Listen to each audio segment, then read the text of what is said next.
Salom do'stlar, bugun biz Pythondan 5-darsni o'tamiz. Pythonga kiramiz. Pythonga lesson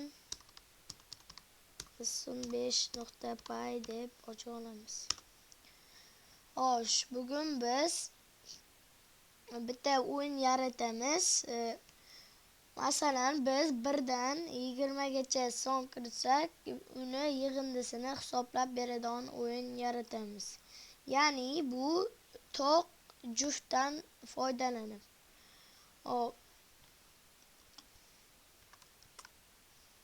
To'q va juft. To'q yo juft. Xo'sh, birinchi bo'lib yangi o'zgaruvchi ocha olamiz.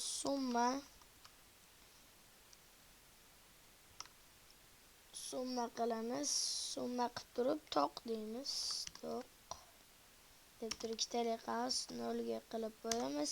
Xuddi shunday qilib pastga tushamiz. Buni juft qilib qo'ysak bo'ldi. Juft.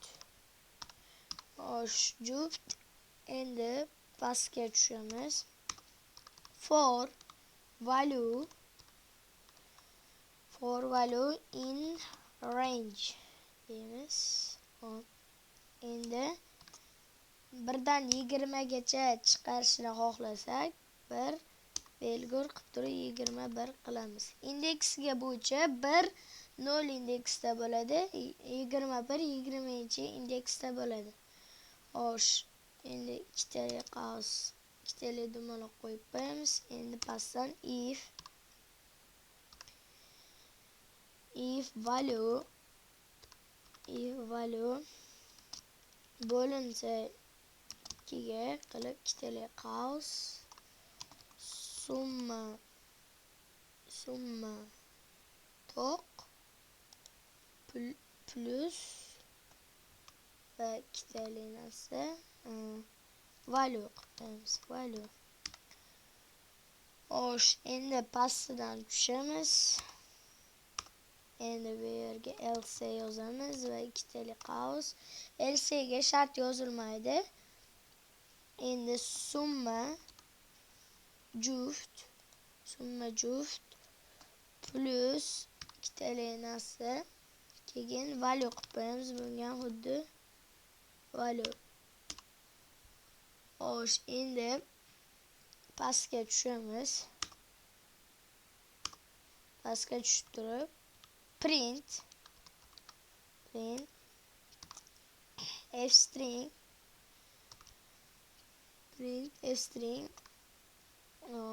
juft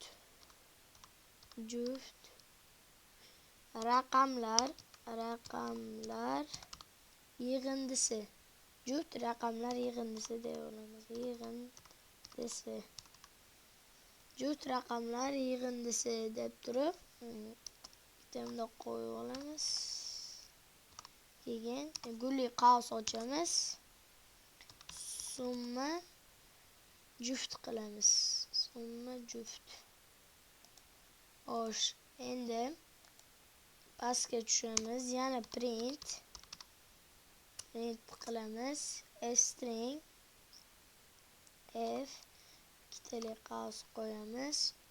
To'qdan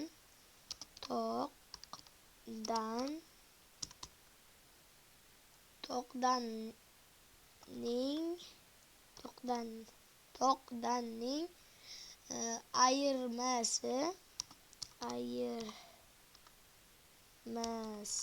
deb turib yana ikkitali narsa qo'yib olamiz va yana gulli qavs qo'yamiz. Summa juft